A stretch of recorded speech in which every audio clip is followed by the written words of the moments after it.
এই গল্পের সমস্ত ঘটনাবলী সম্পূর্ণ কাল্পনিক।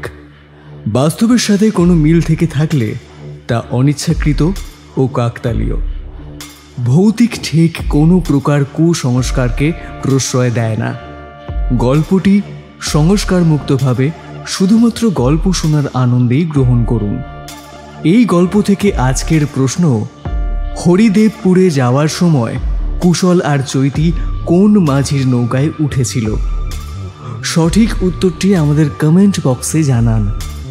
আপনারা কে কোথা থেকে গল্পটি শুনছেন সেইটাও জানাবেন।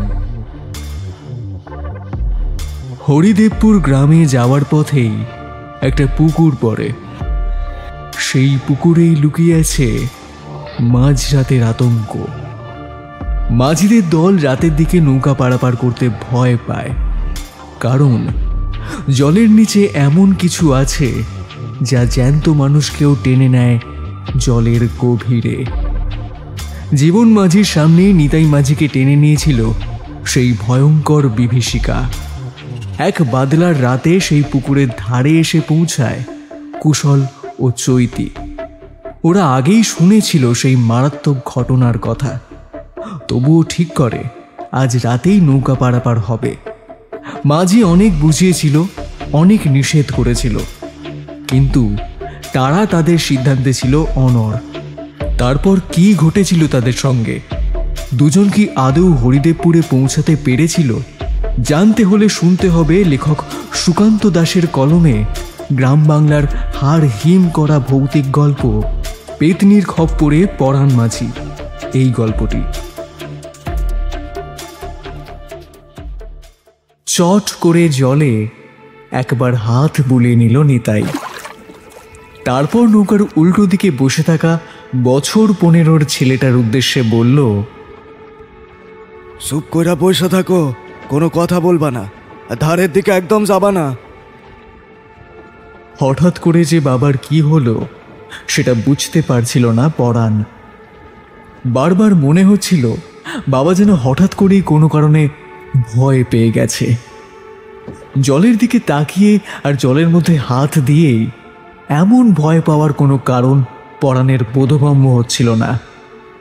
তার বয়স 15, কিন্তু এই বয়সেই নৌকা চালাতে সে ওস্তাদ। কোথায় মাছের ঝাঁক থাকতে পারে, কোনখানে জাল ফেললে একবারই ভালো মাছ উঠবে, সে ব্যাপারে তার ধারণা চমৎকার। কিন্তু বাবা যখন বলল, কি হইল কি, আমার কথা শুনতে পাইছস না? পরাণ শুনতে পাচ্ছিল, তাই সঙ্গে সঙ্গে ঘাড় কাত করল। তখনই পাশে নৌকাটা একদম কাছে এসে পড়েছে। পাশে নৌকো চালাচ্ছে জীবন মাঝি। জীবনের সঙ্গে নিতাই কি যেন চুপি চুপি কথা বলল।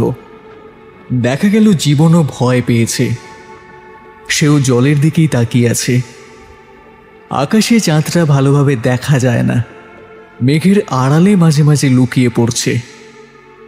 সেই দিকেই তাকিয়েছিল পরাণ। শুনতে পেল তার বাবা বলছে, ওলি জলের অবস্থা ভালো না, গন্ধটা আগেই পেয়েছি আমি, কিন্তু কিছু বুঝতে পারতাছি না কি যে হবে। অনেকটা তো জলের মধ্যে চলে এসেছি এখন। আরে কিচ্ছু হবে না, কোনো চিন্তা করিস না নিতাই। চল চল টেনে চলি, ওই সামনের খাড়ির বাঁকের কাছে মাছ তুলে নিয়ে চলে আসব। বেশিক্ষণ থাকবো না। আমার মনে হয় আজ ফিরে গেলেই ভালো হয়। জলে আজ না থাকাই ভালো। আজকে দিনটা একদমই ভালো না, বিশেষ করে জলের নিচে যখন ও আসে তখন। আরে ধুর ধুর, চিন্তা করছিস কেন? সঙ্গে তো আমি আছি নাকি? তাছাড়া তুই যদি এমন অল্পতেই ভয় পেয়ে যাস, তাহলে তোর ছেলে তোকে দেখে কি শিখবে বল? তোর ছেলে যখন বড় হয়ে মাঝি হবে, তখন তো সেও তোর মতো ভীতু হবে। ভীতু কথাটা নিতাইয়ের গায়ে গিয়ে ধাক্কা খেল। বুকের ভেতরে রক্তটা যেন এক মুহূর্তে ছলকে উঠল। সে শটান হয়ে বসে বলল, আমি ভীতু না, আমার ছেলে পরাণ আমার চেয়েও বেশি সাহসী। কিন্তু আজ যে মনটা মানছিল না, তবু তুই বলছিস যখন, তাহলে চল একবার দেখি। নিতাইয়ের হাতে দাঁড় ভারী হয়ে এসেছিল। এখন সেটা আবার দ্রুত চলতে লাগলো নদীর ওপারে সেই বাঁকের দিকে, যেখান থেকে এর আগে অনেক মাছ পাওয়া যেত। পরাণের মন কিন্তু ছিল নদীর জলের দিকে। জলের দিকেই তাকিয়ে সে কি ভাবছিল তা কেউ জানে না। ঠিক তখনই একপাশে কালো নদীর জলের দিকে তাকাতেই তার মনে হলো চাঁদের অল্প আলোতে নদীর জলের ওপর ভেসে উঠেছে একটা মাথা, অদ্ভুত একটা মাথা। সেই মাথাটার দুটো মানহীন সাদা চোখ যেন জলের তলা থেকে তাকিয়ে দেখছে পরাণের দিকে। তার মাথার আশেপাশে আর কিছু নেই, শুধু দুটো চোখ আর এক সারি সাদা ছকছকে দাঁত যেন উঠতে উঠতে একেবারে পরাণের দিকে এগিয়ে আসছে। পরাণ কানে শুনতে পাচ্ছে তার বাবা বলছে, কি হলো পরাণ? আরে জলের দিকে এত শুকছিস কেন? তোকে বললাম না ডিঙির মাঝখানে বসে থাকতে। পরাণ শুনতে পাচ্ছিল, কিন্তু জলের তলা থেকে উঠতে থাকা সেই সাদা মানহীন দুটো চোখ একভাবে তার দিকে তাকিয়েছিল। অন্য সময় হলে পরাণের মনে একটা প্রশ্ন জাগত, তাহলে জলের তলায় সেই মাথাটাকে সে স্থির দেখছে কিভাবে? নিতাই, এই নিতাই, কি করছিস? আরে জলের দিকে এমন ভাবে কি দেখছে তোর ছেলেটা? ছেলেটাকে তোল, মাথাটা ঝুঁকে পড়ছে জলের দিকে। নিতাই চমকে উঠল। এগিয়ে গিয়ে পরাণকে টানতে যাবে, ঠিক তখনই জলের তলা থেকে একটা লম্বা বিদঘুটে হাত বাইরে বেরিয়ে এলো। কালচে কালচে লম্বা গোটা হাতে যেন শ্যাওলা জমে আছে। হাতটাকে দেখেই জীবন ছিটকে গেল এক পাশে। নিতাইয়ের হাত থেকে দাঁড় ছিটকে গেল। সে দুহাতে ছেলেটাকে যেভাবেই হোক সরিয়ে ফেলতে গিয়ে টাল সামলাতে না পেরে ডিঙি থেকে ছিটকে পড়ল জলের ভেতর। আচমকা জলের মধ্যে পড়তেই টুক করে ডুবে গেল দুজন। এক মুহূর্ত পর যখন ওপরের দিকে সাঁতরে ওঠার চেষ্টা করলো, তখন নিতাই বুঝতে পারল তার দুটো পা ধরে কে যেন নিচের দিকে টানছে। জীবন, জীবন, আমার ছেলেটারে বাসা, আমার ছেলেটারে বাসা, আমার পরাণ রে বাসা রে, আমার পরাণ রে বাসা। পরাণের কিছু মনে নেই। জলে ঝাঁপিয়ে পড়ার সঙ্গে সঙ্গেই মাথাটা ঝিমঝিম করেছিল তার। জ্ঞান হারানোর আগে শুধু মনে ছিল তার বাবার ভয় পাওয়া মুখটা, আর তারপরই একটা হাত তার চুলের মুঠি ধরে হ্যাঁচকা টানে তাকে তুলে নিয়েছিল ওপরে। তারপর শুধু শুনতে পেয়েছিল জীবনের গলা, পানিমুড়া! হায় হায় রে পরাণ, তোর বাপটারে পানি মুড়াতেই নিয়ে গেল খেতে। নদীর ঘাটের কাছে এসে দাঁড়াতেই মেজাজটা তৎক্ষণাৎ বিগড়ে গেল। নদীর এদিকে ওদিকে তাকিয়ে যতদূর দেখা যায় কোথাও কিচ্ছু নেই। নৌকো তো দূরের কথা, একটা মানুষজন পর্যন্ত দেখা যায় না। অথচ স্টেশনে নামার পর স্টেশন মাস্টার বলেছিল, আপনারা যখন ওপারের গ্রাম হরিদেবপুর যাবেন তখন বাস রাস্তার চেয়ে ভালো হয় জলপথে গেলে, মানে নৌকা করে চলে গেলে এখান থেকে বেশি সময় লাগবে না। এই খানিকটা হাঁটলেই নদীর ঘাট পড়বে, আর তারপর ওখান থেকে নৌকা করে গেলে ঘন্টাখানেকের মধ্যেই পৌঁছে যাবেন। বাসে করে অনেক সময় লাগবে, আর বাসে গেলে ওদিকে আবার কিছু পাবেন না। লোকটার কথা শুনে চৈতি মনে মনে বিরক্ত হলেও কুশল খুশি হয়ে বলে, এখন তো প্রায় সন্ধ্যা হয়ে গেছে, এখন নদীর ঘাটে গিয়ে নৌকা পাবো তো? রাতের বেলা নৌকায় একটা অদ্ভুত অভিজ্ঞতা হবে। কিন্তু কি সেই অভিজ্ঞতা তখন বুঝতে পারেনি চৈতি। কিংবা এখন নদীর ঘাটের কাছে দাঁড়িয়ে চারপাশটা ফাঁকা দেখে চৈতি প্রায় ক্ষেপে উঠে বলল, তোকে আমি তখনই বলেছিলাম তাড়াতাড়ি বেরোই, তাড়াতাড়ি বেরিয়ে পড়লে তাড়াতাড়ি তো পৌঁছতে পারতাম। আমার কথা শুনলে তো? আমার কথা শুনলে এরকম কিচ্ছু হতো না। দেখ, এখন এসব কথা বলে কোনো লাভ নেই, যা হবার তা হয়েছে। তাছাড়া মাঝপথে যে ট্রেনটা এত দেরি করবে সেটা কি আর আমি বুঝতে পারতাম? কিন্তু লোকটা যখন বলছে তখন নৌকা পথে ঠিক হরিদেবপুরে যাওয়ার ব্যবস্থা হবে। চৈতি একবার নদীর জলের দিকে ভালো করে দেখে নিল। তারপর মাটির ঘাটের পাশে একটা লম্বা গাছের গুঁড়ির ওপর ধপ করে বসে পড়ে বলল, হ্যাঁ, সে তো বুঝতেই পারছি। আমাদেরকে নেওয়ার জন্য নৌকা, জাহাজ, আরো কত কি আসবে। নদীর দিকে তাকিয়ে মনটা দমে গিয়েছিল কুশলের, কিন্তু আশা ছাড়ছিল না সে। প্ল্যাটফর্মে নামার পরই যখন বাস স্ট্যান্ডে গিয়ে বাসের অবস্থা দেখেছিল, তখনই সে চমকে উঠেছিল। বাদুড়ের মতো করে লোক ঝুলছে। অমন বাসে নিশ্চয়ই যাওয়া যায় না, অন্তত প্রাইভেট চাকরি করা মানুষ হলে এমন বাদুড় ঝোলা ভিড়ে যাওয়াটাই মুশকিল। তারপর চৈতির এমন ভিড়ের বাসে ওঠার অভ্যেস নেই, তাই বাসের বিকল্প খুঁজতে খুঁজতেই লোকটার সঙ্গে দেখা হয়ে গিয়েছিল, আর সেই লোকটাই নদীর ঘাটের কথা বলেছিল। একটু অপেক্ষা করে দেখি না, কিছু না কিছু তো পাওয়া যেতে পারে। তাছাড়া এখনো তো খুব বেশি রাত হয়ে যায়নি, সবে সন্ধ্যা হয়েছে। আমাদের কাছে টর্চ আছে, চিন্তা করছিস কেন? চিন্তা করছিল না চৈতি, কিন্তু অস্বস্তি হচ্ছিল প্রবলভাবে। নদীর ঘাটের কাছে পা রাখতেই একটা দমকা বাতাস যেন তাকে পেছনের দিকে ঠেলে দেওয়ার চেষ্টা করেছিল। সেই বাতাস গায়ে লাগার পর থেকেই তার কেমন যেন একটা অদ্ভুত অস্বস্তি হচ্ছিল। মনে হচ্ছিল জায়গাটা একেবারেই ভালো নয়, এখানে বেশিক্ষণ থাকা ঠিক হবে না। তবু থাকতে না পেরে সে বলল, শোন, বেশিক্ষণ দেখবো না। যদি নৌকা বা কিছু না পাওয়া যায় তাহলে কিন্তু ফেরার পথে সে বাস স্ট্যান্ডে যাব, ঠিক আছে? বাস না পেলেও ট্রেন ধরে বাড়ি ফিরে যাব।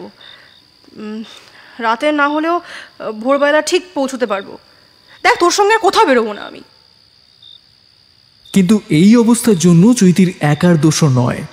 মাঝপথে যে এতক্ষণ ধরে একটা গাড়ি দাঁড়িয়ে থাকবে সে কথা তো চৈতি জানতো না। তবে মাঝে মাঝে রেল ব্যবস্থাকে কুশলের কেমন করে যে তুলোধনা করতে ইচ্ছে হয় তা চৈতিও জানে না। তার শব্দ ভাণ্ডারে, মানে যে শব্দগুলো জনসমক্ষে বলা যায় না, সেই শব্দ ভাণ্ডারেই যেন টান পড়ে যায়।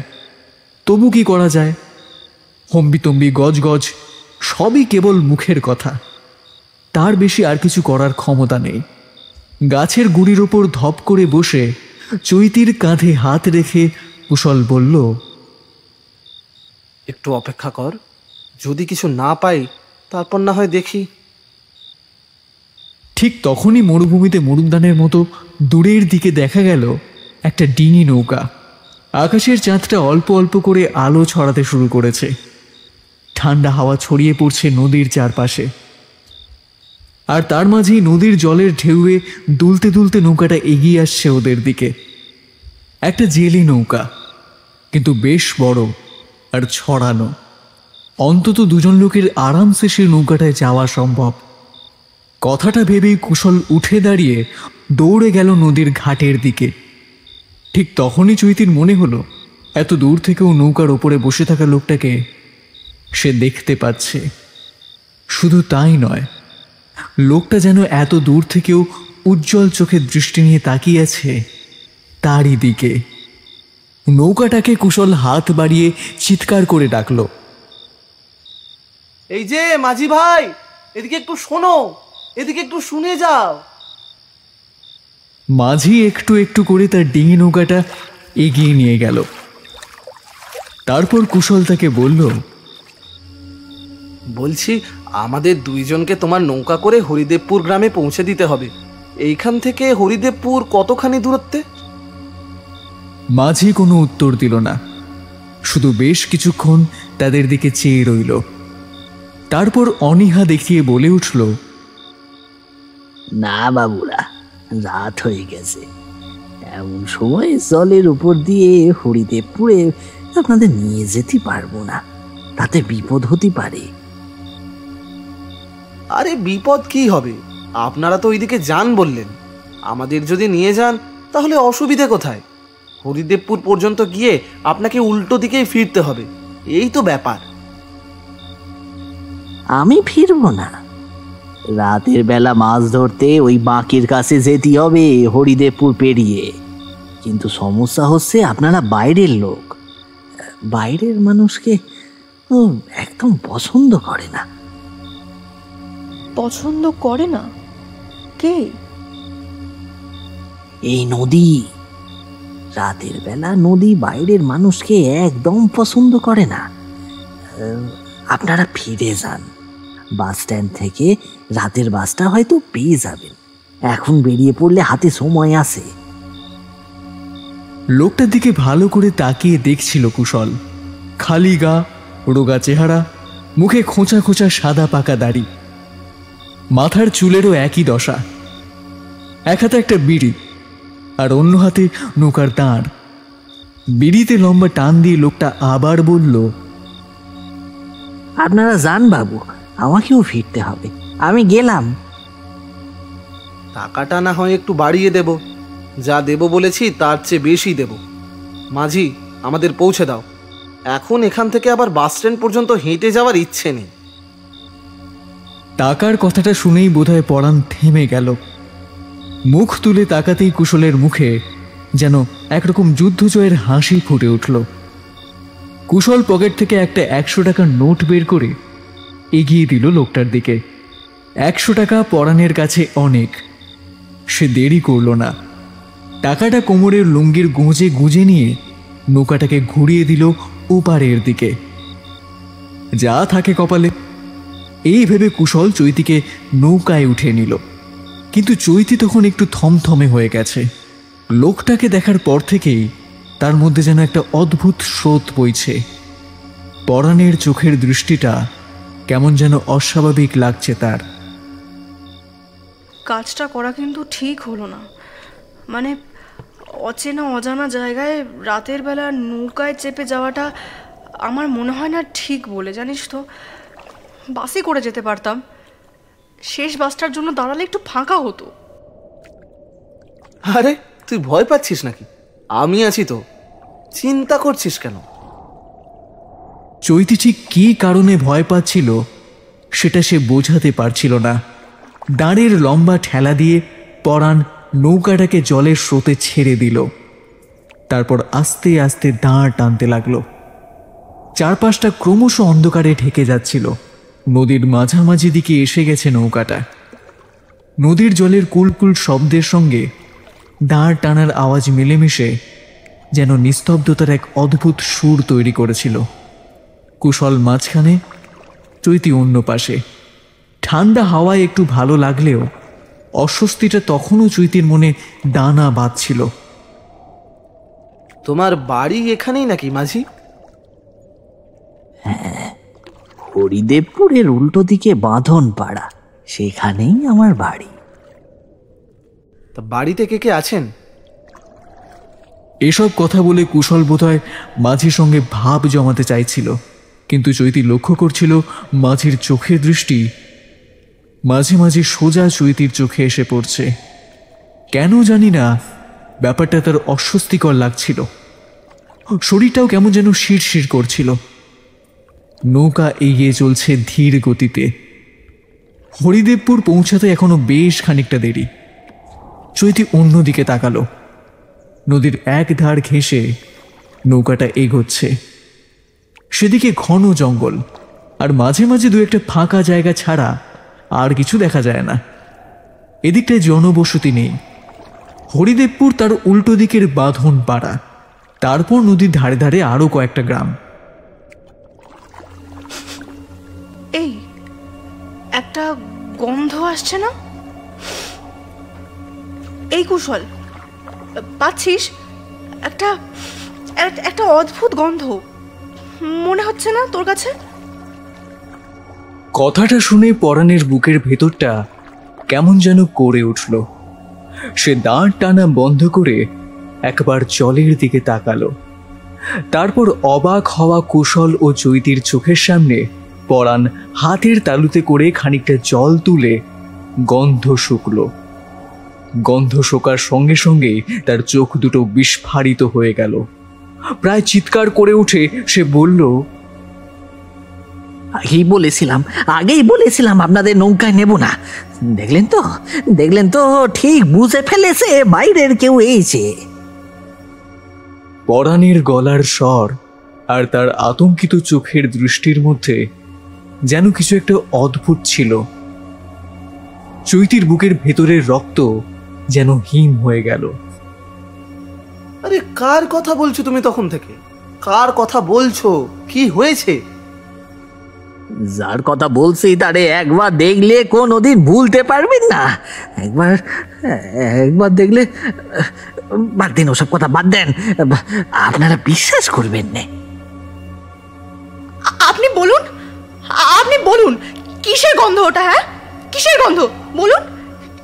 কে আছে এখানে? আমার কথা শুনুন, আপনারা নেমে যান। ওই যে সামনের দিকে ঘাটটা দেখছেন, সেখানে আপনাদের নামিয়ে দিচ্ছি। সেখান থেকে সোজা হেঁটে বড় রাস্তায় পৌঁছে যাবেন। হ্যাঁ, রাতের বেলা কিছু না পেলেও অন্তত কোনো বাড়িতে গিয়ে আশ্রয় নিতে পারবেন। বেটা তুই তো বড় শয়তান। তোকে এতগুলো টাকা বাড়িয়ে দিলাম, তারপরেও তোকে সত্যি করে বললেই তো হতো যে আরো টাকা দরকার। আজব লোক তো। পরাণের বুকের ভেতরটা যেন কেমন করে উঠল। লোকটা তাকে লোভী বলছে, তাকে গালমন্দ করছে। রক্ত গরম হয়ে উঠল তার মুখে। একরকম অদ্ভুত রহস্যময় হাসি ফুটিয়ে পরাণ বলল, আপনারা যখন আমার কথা শুনবেন না, তখন চলুন আমার সঙ্গে। এরপরে যদি কিছু হয় তার দোষ কিন্তু আমায় দিতে পারবেন না বাবুরা। চৈতির মনে হলো আবার কুশল একটা ভুল করলো। ছেলেটা একটার পর একটা ভুল করে চলেছে আজ, কিন্তু গন্ধটা কিসের? আর পরাণ কিসের কথা বলছে? নদীর এই জলে আসলে কি আছে? খানিকক্ষণ চুপচাপই এগিয়ে চলছিল কুশল। গুনগুন করে সে একটা গান ধরেছিল। মাঝে মাঝে চৈতিকে সাহায্য করার চেষ্টা করছিল, কিন্তু চৈতির মুখটা রক্তশূন্য হয়ে গেছে। পরাণ কোনো কথা বলছে না। আমি তো আছি, চিন্তা করছিস কেন? চলে এসেছি প্রায়। আর একটু এগোলেই তো হরিদেবপুরে চলে আসবো, মাঝি জানিয়েছে। না রে, কথাটা সেটা না। এই নদীর জলে কিছু একটা আছে, দেখছিস না? বারবার ওই মাঝিটা জলের দিকে তাকিয়ে দেখছে। জলের দিকে তাকিয়ে কি এমনি এমনি দেখছি গো দিদিমণি? ওই জলে যে আসে, সে বাইরে কারুকে পছন্দ করে না গো। তোমরা নৌকায় ওঠার পর থেকে ও আমাদের পিছু নিয়ে এসে, সাহস থাকলে একবার জলের দিকে তাকিয়ে দেখো। পরাণের কথাটা ঠান্ডা বরফের মতো চৈতির বুকের কাছে গিয়ে ঠেকলো। আস্তে আস্তে মাথাটা ঝুঁকিয়ে নৌকার এক পাশে জলের দিকে তাকাতেই তার মনে হলো বুকের রক্ত যেন গলার কাছে এসে জমাট বেঁধেছে। নৌকার ঠিক তলার দিক থেকে কি যেন একটা নৌকার তলাটা ধরে জলের মধ্যে চলছে। তার মাথাটা নৌকার তলা থেকে বাইরের দিকে বেরিয়ে আছে। আকাশে অল্প চাঁদের আলো, ভালো করে কিছু দেখা যায় না। পরাণ অনেকক্ষণ আগেই একখানা হারিকেন জ্বালিয়েছিল। হ্যারিকেনের আলোয় ভালো করে তাকিয়ে দেখুন তো একবার দিদিমণি। হ্যারিকেনের আলোতেই পড়েছিল সেই জায়গা, আর সেই আলোতেই দেখতে পেয়ে চমকে উঠল চৈতি। একটা মুখ, অদ্ভুত কালচে রঙের মুখ। তার মাথার কালো লম্বা চুলগুলো জলের মধ্যে ভাসছে। সাদা ফ্যাকাশে মানহীন দুটো চোখ, সাদা দুপাটি দাঁত বেরিয়ে আছে। মুখের ভেতরটাও যেন অন্ধকার। এমন বিভৎস মুখ চৈতি আগে কখনো দেখেনি। ব্যাপারটা দেখে সে চিৎকার করে উঠে কুশলকে জড়িয়ে ধরল। আরেকটু হলেই নৌকাটা উল্টে যাচ্ছিল, কিন্তু শেষ মুহূর্তে দাঁড়ের একটা ধাক্কা দিয়ে ব্যাপারটা সামলে নিল পরাণ। খবরদার, খবরদার! জলে পড়লে তোমাদের আর কাউকে বাঁচাতে পারবো না। চৈতিকে এমন ভয় পেতে দেখে কুশলও যেন কেমন ঘাবড়ে গেল। কোনো রকমে চৈতির কাঁধে হাত রেখে তাকে সান্ত্বনা দিয়ে বলল, কি হয়েছে? জলে কি আছে? তুই জলের দিকে তাকাবি না, তাকাবি না তুই। চৈতির কথাগুলো শুনে কুশল আরো বেশি ভয় পেয়ে গেল। কুশল এমনিতে ভীতু নয়, কিন্তু এসব ব্যাপারে তার অদ্ভুত এক ভয় কাজ করে। যতক্ষণ না চোখে কিছু দেখে ততক্ষণ সে বিশ্বাস করে না, কিন্তু একবার দেখে ফেললে সে আর ঠিক থাকে না। তুই আমায় বল চৈতি, তুই আমায় বল কি আছে। কেন জেদ করছিস? আমি তো বলছি তুই। চৈতির কথা শেষ করার আগেই কুশল পাশে রাখা হ্যারিকেনটা তুলে নিয়ে জলের দিকে তাকালো। সঙ্গে সঙ্গে সে দেখতে পেল জলের মধ্যে সেই বীভৎস মুখটা। ঠিক তখনই এক লোমওয়ালা হাত ওপরের দিকে উঠে এসে কুশলের হ্যারিকেন ধরা হাতটা চেপে ধরল। কুশলের হাত থেকে হ্যারিকেনটা পড়ে গেল জলের মধ্যে। জলের মধ্যে পড়ার আগে নিভে যাওয়া আলোয় কুশল দেখতে পেল নৌকার তলার দিক থেকে সেই ভয়ঙ্কর মূর্তিটা আস্তে আস্তে জলের ওপর উঠতে চাইছে। পরাণের হাতের দাঁড়ের বাড়িটা এসে পড়ল সেই হাতটার ওপর। সঙ্গে সঙ্গে সেটি ছেড়ে গেল। আপনার পায়ে পড়ি, আর কোনো রকম সর্বনাশ করবেন নে। তাড়াতাড়ি চলুন, তাড়াতাড়ি চলুন। ভালো করে বসে থাকুন, জলের দিকে একদম যাবেন না।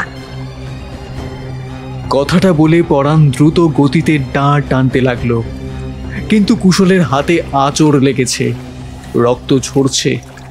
চৈতির মুখ আরো রক্তশূন্য, ফ্যাকাশে। কুশল এবার প্রবল ভয় পেয়ে গেছে। সে কাঁপতে কাঁপতে চৈতির দিকে এগিয়ে গেল। নিজেকে সামলাবে নাকি কুশলকে সে বুঝতে পারছিল না।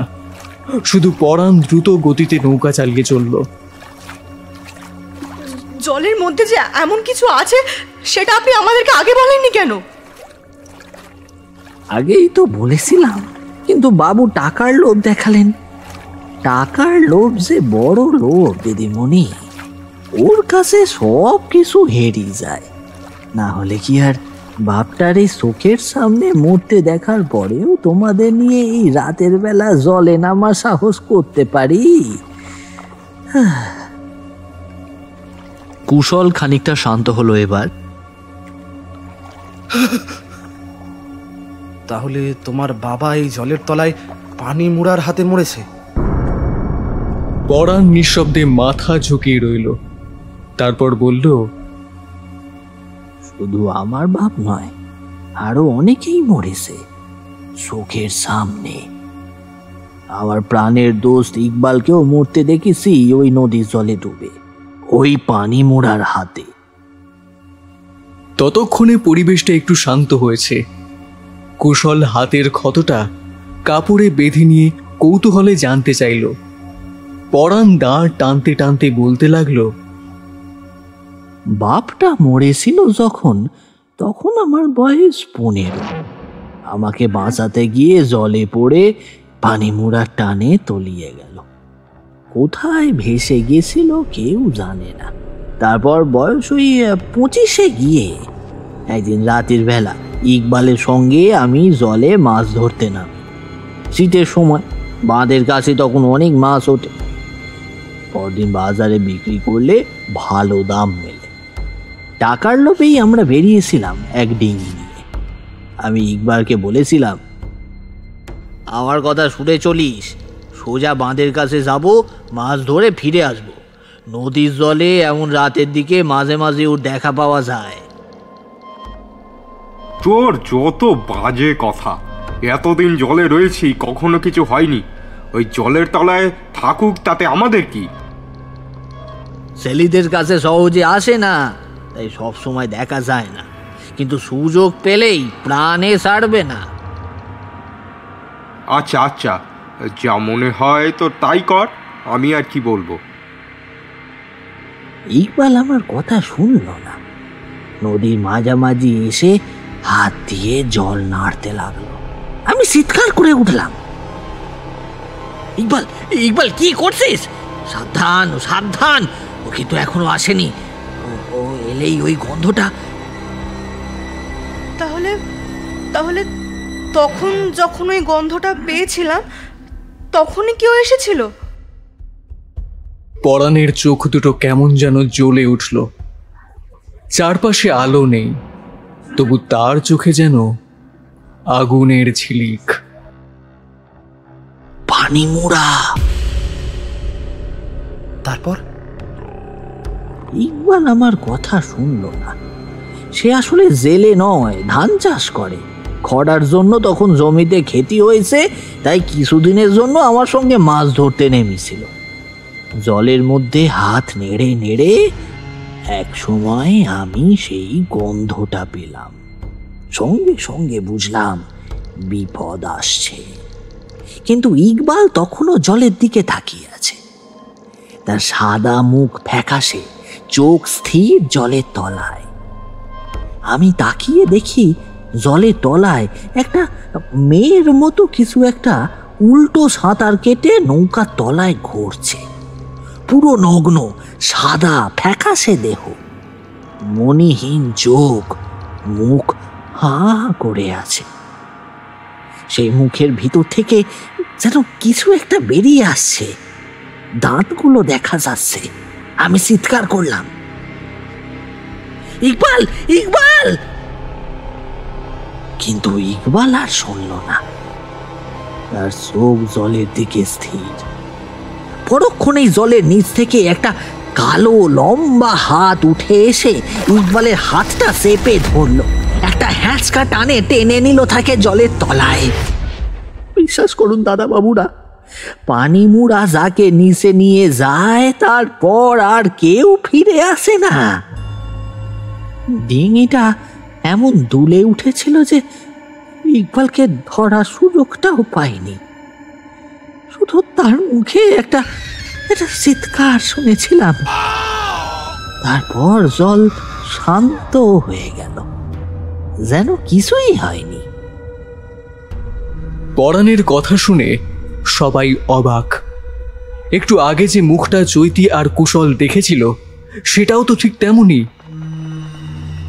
তোমার কথা না শুনে এই নৌকায় উঠে বড় ভুল করে ফেলেছি, কিন্তু আমাদেরকে যে হরিদেবপুর পর্যন্ত নির্বিঘ্নে পৌঁছতে হবে, পারবো তো? চেষ্টা করবো দিদিমণি, তবে জলের দিকে তাকাবেন না। ও কিন্তু এখনো আছে। শেষ কথাটা কুশলের বুকের মধ্যে কেমন যেন ঠেলে গেল। চাঁদ ওপরে উঠেছে, হরিদেবপুর আর দূরে নয়।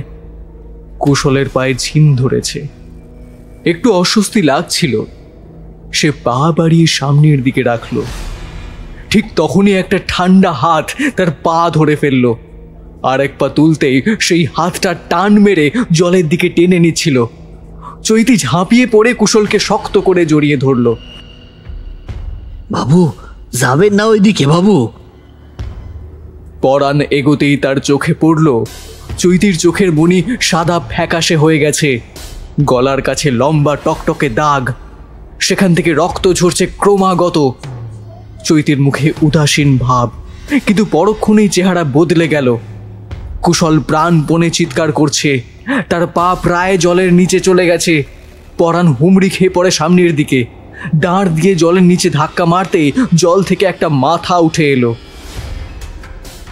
শয়তান, তুই আমার বাবাকে খেয়েছিস, আমার দোস্তকে খেয়েছিস, আজ আমি তোকে ছাড়বো না।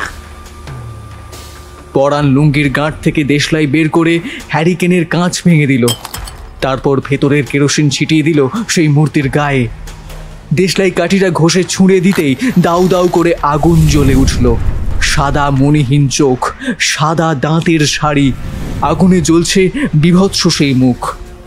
কুশলের পা আলগা হয়ে গেল। চৈতি তখনও শক্ত করে ধরে আছে কুশলকে। কুশল জ্ঞান হারালো, মূর্তিটা তখনও ছাড়েনি।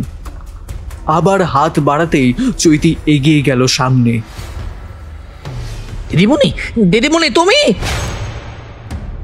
চৈতির মুখে কোনো কথা নেই, তার গলার দাগটা রক্তে ভিজে গেছে, শরীরটা যেন বড় হয়ে গেছে। সে দুটো হাত বাড়িয়ে দিল জ্বলন্ত মূর্তিটার দিকে আর ঝাঁপিয়ে পড়ল জলে।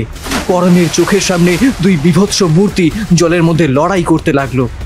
পরাণ দাঁড় টানতে টানতে সামনের দিকে এগিয়ে গেল। খানিক পরেই নৌকা থামালো এক পারে। কুশলের যখন ঘোর কাটে তখন সে দেখে চৈতির কোলের ওপর শুয়ে আছে। কোনো রকমে ধরফর করে উঠতেই চৈতি বলে, চিন্তা নেই, আমি এখানেই আছি, তোর কিচ্ছু হয়নি। সামনে তাকিয়ে কুশল পরাণকেও দেখতে পায়। খানিকটা ভরসা ফিরে আসে তার মনে। নৌকাটা একটা ঘাটের কাছে এসে দাঁড়িয়েছে। তখন কুশল উঠতেই আবার যাত্রা শুরু করে ওরা। বেশ তো বলছিলেন দাদাবাবু, হ্যাঁ আপনি নাকি এসবে ভয় পান না, শেষে জ্ঞান হারিয়ে ফেললেন। যাই হোক, এমন কিছু হলে আমিও জ্ঞান হারিয়ে ফেলতুম। চলুন আপনাদের তাড়াতাড়ি হরিদেবপুরে পৌঁছে দিই। আপনার কিছু হবে না, চিন্তা নেই। কুশল কিছুতেই বুঝতে পারছিল না কিভাবে এইসব ঘটলো। কি যে হলো কিছুই বুঝতে পারলাম না মাঝি। তুমি কিছু বুঝলে? ওই যে পানিমুরা যে আমার পা টেনে জলের মধ্যে নিয়ে যাওয়ার চেষ্টা করছিল সেটুকু মনে আছে, কিন্তু তারপর পরাণ আর আমি মিলে তোকে টেনে তুলেছি ওখান থেকে। সময় মতো মাঝি হ্যারিকেনের কেরোসিন তেলটা ছিটিয়ে দিয়ে আগুন লাগিয়ে দিয়েছিল ওর গায়ে, তাই রক্ষা। কিন্তু সেই আগুনে তোর পাটা খানিকটা পুড়ে গেছে। এতক্ষণে কুশলের পায়ের ব্যথাটা টের পেল।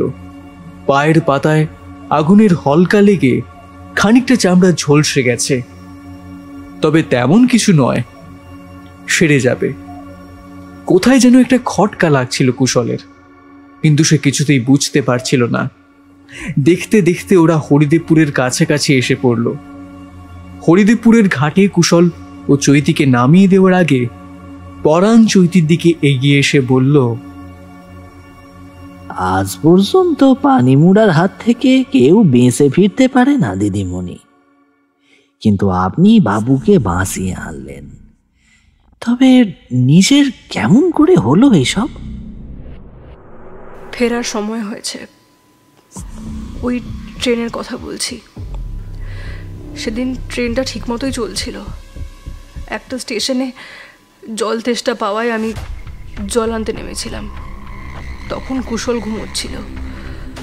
জলটা নিয়ে ফিরে আসার সময় ট্রেনটা ধীরে ধীরে চলতে শুরু করেছিল। আমি তাড়াতাড়ি দৌড়ে উঠে পড়তে চাইলাম। ঠিক তখনই প্ল্যাটফর্মের পাশে ফেলে রাখা একটা প্লাস্টিকের প্যাকেটে আমার পাটা স্লিপ করে যায়। না হলে উঠেই যেতাম। স্লিপ করতেই আমি সঙ্গে সঙ্গে হুড়মুড় করে পড়ে গেলাম রেল লাইনের চাকার নিচে। চিৎকার করার চেষ্টা করেছিলাম, কুশলের নামটাও ঠিক করে উচ্চারণ করতে পারিনি। তার আগেই আমার গলার উপর দিয়ে রেলগাড়ির চাকাটা চলে গেল। পরাণের বুকের ভেতরটা ধক করে উঠল মুহূর্তের জন্য। বেচারা ছেলেটা জানেও না তার সঙ্গে এত দূর আসা মেয়েটা এখন আর। আমি কুশলকে কিছুই বুঝতে দিইনি। গলার উপর দিয়ে চাকাটা চলে যাওয়ার সময় একবার যন্ত্রণা হয়েছিল, তারপর সব ঠিক হয়ে গেল। দেখি গাড়িটা থেমে গেছে, লোকজন নামতে শুরু করেছে। আমি অন্য দিক দিয়ে উঠে সঙ্গে সঙ্গে কুশলের পাশে গিয়ে বসে পড়লাম। ওকে নামতে দিইনি। অনেকক্ষণ গাড়ি দাঁড়িয়েছিল সেখানে, তারপর আবার চলতে শুরু করলো। ওকে সাবধানে হরিদেবপুর পৌঁছে না দিলে আমি ওর কাছ থেকে যেতে পারবো না। কিন্তু দিদিমণি, বাবু তো জানতে পারবেই, কতক্ষণ এইভাবে আর আটকে রাখতে পারবেন? আপনার দেহ যেই চিতায় উঠবে তখনই তো সব পরিষ্কার হয়ে যাবে, কিংবা পুলিশ খোঁজ করলেই আপনার খবর পেয়ে যাবে। চৈতির মুখটা কেমন যেন ফ্যাকাশে হয়ে যায়। ততক্ষণ না হয় ওর সঙ্গেই থাকি, ততক্ষণ না হয় অন্য কোনো বিপদ থেকে ওকে রক্ষা করি। তুমি বেরিয়ে পড়ো মাঝি ভাই। দিনের আলো ফুটলে আমি যেমন থাকতে পারবো না, তেমন তো তুমিও থাকতে পারবে না, তাই না? এতক্ষণে পরাণের মুখে একটা অদ্ভুত হাসি ফুটে ওঠে। সে হাসতে থাকে। হাসতে হাসতে হঠাৎ তার গোটা শরীরটা ভিজে জপজপে হয়ে যায়। লুঙ্গি থেকে জল পড়তে লাগে, মাথার চুল থেকে ঝরছে স্রোত, গোটা শরীরে এক রাশ শ্যাওলা জমে যায়। বুঝতে পেরেছেন দিদিমণি? আমিও প্রথম দেখাতেই বুঝেছিলাম, কিন্তু কিছু বলিনি। ওই শয়তানি আমায় মেরেছিল। এক রাতে প্রবল ঝড় হয়েছিল, ঝড় বৃষ্টির মধ্যে নৌকা নিয়ে বাড়ি ফিরছিলাম। জলের ওপর ওঠার চেষ্টা করছিলাম, আর ঠিক তখনই একটা হাত আমার কাঁধের গোড়াটা চেপে ধরে। এই দেখুন। চৈতি তাকিয়ে দেখে পরাণের কাঁধের কাছে গভীর ক্ষত, রক্ত জমে আছে সেখানে। কাঁধটা ধরে আমায় টেনে নামিয়েছিল জলের ভেতর। ওই বিভৎস মুখ দেখে আমি ভয় পেয়ে গিয়েছিলাম দিদিমণি, আর উঠতে পারিনি। দম বন্ধ হয়ে গিয়েছিল জলের তলাতে। তখনই প্রতিজ্ঞা করেছিলাম, আমি থাকতে জলের মধ্যে রাতের বেলা কারোর ক্ষতি হতে দেব না। কুশলবাবু ছিলেন বলে, না হলে আমি একাই ওকে। দূর থেকে তখন কুশলের ডাক শোনা যায়। চলে আয় রে, ভোর হওয়ার আগেই পৌঁছতে হবে হরিদেবপুরের বাড়িতে। আর মাঝি ভাই, তোমাকে কি বলে যে ধন্যবাদ দেব, আবার দেখা হবে তোমার সঙ্গে। পরাণ হেসে উঠল, তারপর গলা তুলে বলল, আবার দেখা হবে দাদা বাবু, আবার দেখা হবে। চৈতি পরাণের দিকে তাকিয়ে সামান্য হেসে গ্রামের পথে এগিয়ে গেল। পরাণও নৌকার দিকে আস্তে আস্তে ফিরে গেল, আর তার গলার দাগ, চোখের মণিহীন সাদা ফ্যাকাশে ভাব, সবকিছু কোথায় যেন মিলিয়ে গেল একটু একটু করে। এক পা ফেলে গিয়ে দাঁড়ালো কুশলের পাশে। তারপর দুজনে হাঁটতে হাঁটতে এগিয়ে চলল গ্রামের দিকে। বলি, ও মাঝি ভাই, মাঝি ভাই, আমার একটু পার কইরা দেবে গো? রাতের বেলা তোমাদের জলে কাউকে পার করা ভালো কাজ নয়, বিপদ হতে পারে। আপনি যাবেন কোথায়? বড় বিপদে পড়েছি মাঝি ভাই, সৌর বাড়ি যাব, শেষ বাসটা পাইনি। এখন বাঁধন পাড়া অব্দি যেতে না পারলে বুঝতে পারছো রাতের মধ্যে পৌঁছাতে হবে। বিপদে যখন পড়েছ তখন পড়ান কথা ফেলবে না, উঠে এসো, আমি পৌঁছে দেব। তবে সাবধান, জলের দিকে একবারও তাকাবে না, ঝুঁকবে না পর্যন্ত সামনের দিকে। লোকটা উঠে এলো, তারপর হাসতে হাসতে বলল, তুমি কে? তোমাদের এদিকে লোকেরা বলে জলে নাকি পানি মোড়া থাকে, যদিও জানি ওসব সত্যি কি সত্যি না। তুমি তো মাঝি, জলে জলে তোমার সময় কাটে, তুমি আবার ওসব ভয় পাও নাকি? পরাণের চোখ দপ করে জ্বলে উঠল। লোকটা সেটা দেখতে পেল না। লোকটার তার হাতে একটা ব্যাগ গুছিয়ে সেই ডিঙিতে বসেছে। নৌকা ছেড়ে এগিয়ে গেল নদীর দিকে। লোকটা শ্বশুরবাড়ির নানাবিধ কথা পরাণকে বলতে লাগলো, কিন্তু পরাণ বারবার বাতাসে গন্ধ শুকতে লাগলো। বাঁধন পাড়া যখন বেশ খানিকটা দূরে, ঠিক তখনই বাতাসের গন্ধটা পেয়ে প্রায় চিৎকার করে উঠল পরাণ মাঝি। খবরদার, খবরদার, এখন আর জলের দিকে তাকাবেন না। যদি প্রাণে বাঁচতে চাও তাহলে তাকাবে না। লোকটা এবার হাসলো, তারপর হাসতে হাসতে বলল, আরে কেন তাকাবো না? তোমার ভয় নাকি? যত সব বাজে কথা। আরে পানি মোড়া টুরা বলে ওসব কিছু হয় না, বুঝলে? এই দেখো, এই দেখো, আমি জলের দিকে তাকাচ্ছি। আরে এই দেখো জলের মধ্যে। আর কিছু বলার আগেই তার মুখের ভাষা হারিয়ে গেল। জলের মধ্যে বেশ খানিকটা সে মুখ বাড়িয়ে ফেলেছিল।